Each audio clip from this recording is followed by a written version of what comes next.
Cet épisode vous est présenté avec la participation de l'agence de référencement Yakamama.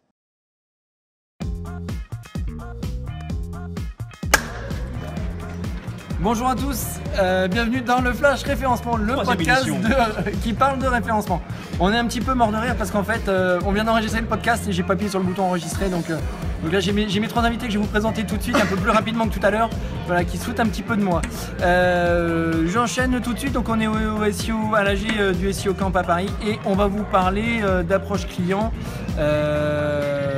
voilà, et de premier contact client pour vendre des prestats référencement. Messieurs, bonjour.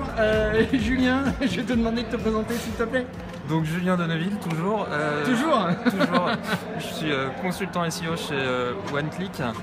On fait principalement du référencement naturel, un peu d'analytics, d'AdWords et d'accompagnement sur l'optimisation de la conversion. Voilà. D'accord, ok. Et nous aussi, on a des clients, des prospects, des gens trop bien. Qu'il faut parler d'avant-vente. Ça marche. Ok, Guillaume, salut. Est-ce que tu veux bien te présenter encore une fois, encore mes excuses? Donc Guillaume Degré, je suis directeur conseil chez OpenLinking, une agence digitale de génération de trafic, principalement donc SEO, SEA, affiliation, comparateur, etc. Et également on fait pas mal d'analytics avec de la connaissance client, d'optimisation de conversion, etc. Et donc délégué local, donc c'est pour ça qu'on est là aujourd'hui à l'AG du SEO Camp, donc délégué local pour la région ouest. D'accord, ok, ça marche. Aurélien, salut. Bonjour, Aurélien Delefausse, donc même punition Guillaume, vu que je suis responsable régional Île-de-France, je suis aussi pour l'AG exceptionnel du SEO Camp. Et à côté de ça, je suis indépendant en acquisition de trafic. Ok, d'accord, ça marche. Et nous avons notre petit stagiaire caméraman. Oui, tu vas pas y échapper non plus. Ok, ça marche. Et ben Guillaume, tiens, je suis sur toi. Guillaume, donc on est en train de, on va se refaire un petit peu le film de tout à l'heure. Concrètement, les clients, quel est le premier contact principal? C'est quoi? C'est plutôt téléphonique, par mail, téléphone, fax, Minitel? Minitel beaucoup. Donc non, principalement téléphone. Donc en fait, on a principalement des gens qui vont soit avoir entendu parler de nous, soit du coup qu'on va nous mettre en relation. Et donc du coup, l'objectif c'est d'avoir déjà de bien comprendre leur projet et donc de les avoir au téléphone pour finalement arriver à cerner quelles sont leurs attentes et arriver finalement à leur proposer quelque chose qui soit bien dimensionné. D'accord, ok. Donc principalement téléphone. Et alors leurs attentes justement, parce que c'est une question qui revient souvent, les attentes des clients, un client qui t'appelle, est-ce qu'il sait vraiment ce dont il a besoin? Est-ce qu'il a conscience de ce qui est bon pour lui, de ce qui n'est pas bon pour lui?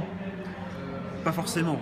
On va avoir deux typologies de clients, des personnes qui ont vraiment une idée précise de la prestation parce que elles ont assisté à par exemple une conférence du SEO Camp, elles ont entendu parler d'une approche et elles ont envie de voir du coup comment est-ce qu'on la met en place concrètement. Ouais. Ou alors on a des personnes qui vont arriver en disant je vais faire plus de trafic ou je vais être visible sur tel et tel segment de mots-clés. Et donc là l'objectif ça va être finalement d'arriver à bien comprendre leurs problématiques, donc finalement de discuter avec elles, de voir quels sont leurs produits phares, quelles sont leurs stratégies, pourquoi est-ce qu'ils veulent plus de trafic finalement. Et par rapport à ça, regarder qu'est-ce qu'ils ont en cours comme projet actuellement et voir finalement comment est-ce qu'on peut se greffer par rapport à tout ça pour s'appuyer sur leurs ressources existantes en interne, comme je disais sur les projets qui sont en cours, et puis essayer d'arriver à dimensionner quelque chose qui soit cohérent. D'accord, ok, ça marche.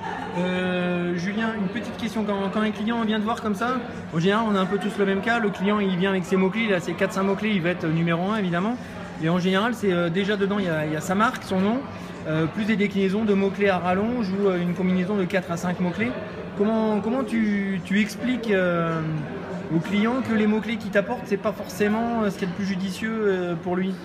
Alors en fait, une des particularités de l'agence dans laquelle je travaille, c'est qu'on développe un outil interne d'analyse sémantique. D'accord. Cet outil-là nous sert beaucoup dans ce genre de cas pour montrer au client que ce soit son site ou celui de ses concurrents, il est présent sur des champs sémantiques qui n'ont pas forcément grand chose à voir avec ce sur quoi il s'imaginait. Avec les mots-clés qu'il t'a donné au début. Voilà, exactement. C'est une de nos manières de répondre à cette question-là. D'accord, ok, ça marche. Aurélien, quand tu as quelqu'un qui te téléphone, qui te dit voilà, ok, je suis le propriétaire de tel site, j'ai besoin de référencement, il te sort les mots-clés, bon d'accord, on sait que qu'il va falloir faire une étude de mots-clés. Quel est ton premier regard? Qu'est-ce que tu regardes en premier comme ça sur le site d'un client? Si je l'ai au téléphone et que j'ai pas eu le temps si j'ai pas le temps de regarder le site en amont. Ouais.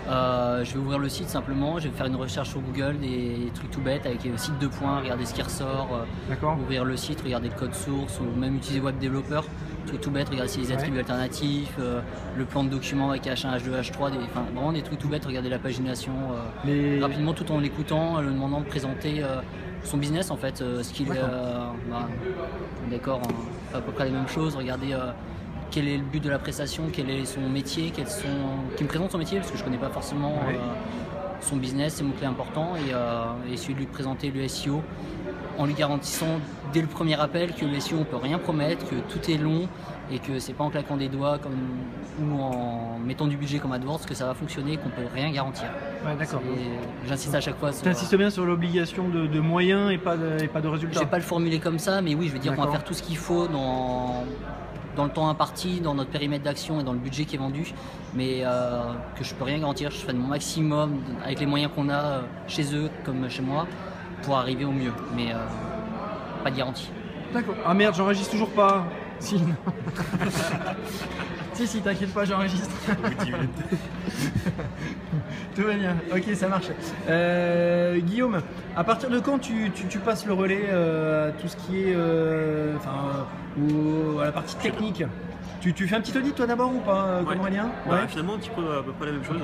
Ouais. On va regarder je sais pas, une petite vingtaine, trentaine de basiques. Ouais. Regarder rapidement après au niveau de ses concurrents, un petit peu comment est-ce qu'ils se positionnent, rapidement au niveau des backlinks, sans rentrer dans une analyse précise, mais regarder un petit peu on va dire la typologie des liens qui pointent vers le site, voir s'il y a pas forcément des mauvaises surprises qui peuvent apparaître. Si le client te dit oui, j'ai fait appel, j'ai acheté des liens massifs sur Fiverr. Dans ce cas-là, on va peut-être l'orienter en disant ce serait peut-être bien de regarder, de faire déjà un petit point sur quelle est votre stratégie de netlinking sur les dernières semaines, derniers mois. D'accord. Et puis après, du coup, ça permet de dimensionner, de dire par rapport au profil, choses qu'on a vues sur le site, on pense y passer plus ou moins de temps, etc. D'accord. Par contre, oui, il y a toujours une phase d'audit pour bien caler, mettre la roadmap, pour bien définir finalement l'angle qu'on va donner à la stratégie. Et après, finalement, pouvoir décliner un volume de temps qui sera nécessaire pour mettre en place ça. Et du coup, pour répondre un peu à ta question, quand est-ce que je passe la main, finalement, c'est à partir du moment où on a validé avec le client les moyens qu'on pouvait mettre en œuvre. Du coup, après, moi, je redécline auprès du consultant, voilà la strat à laquelle on a pensé. D'accord. Finalement, quels sont les grands axes qui seraient à travailler. Ouais, donc c'est super important. Tu peux pas te permettre de définir une stratégie complètement bidon, puis derrière le consultant qui dit non, c'était pas du tout ça qu'il fallait faire.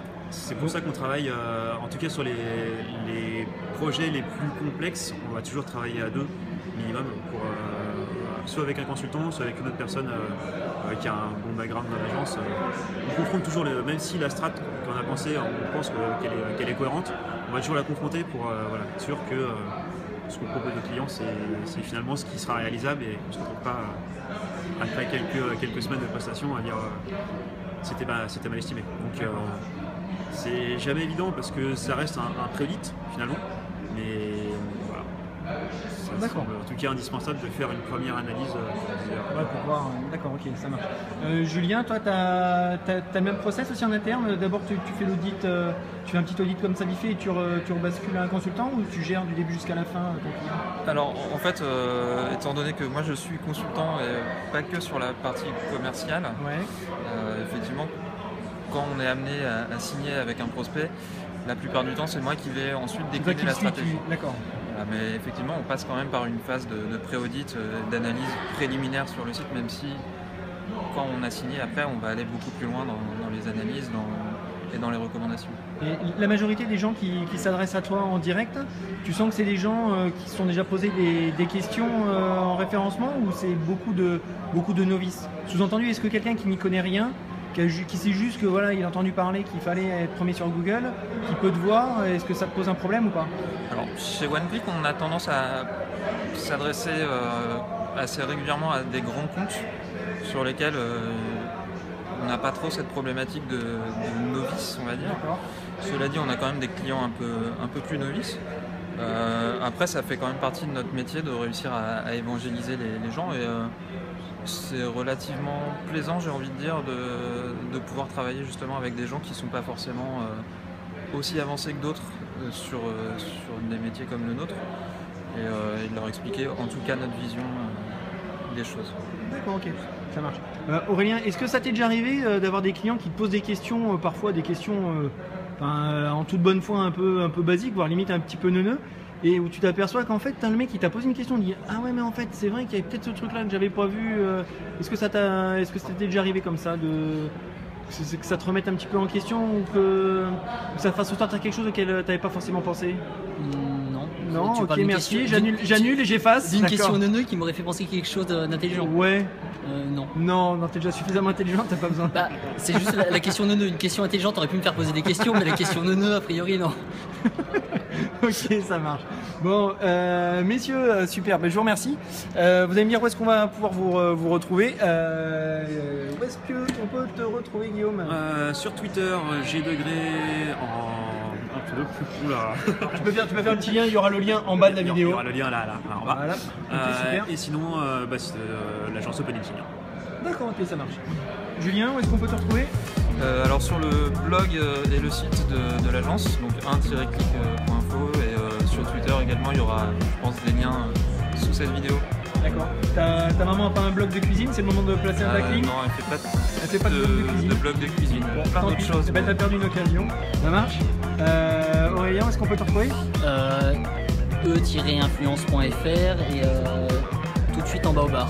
D'accord, ok, ça marche. Ok.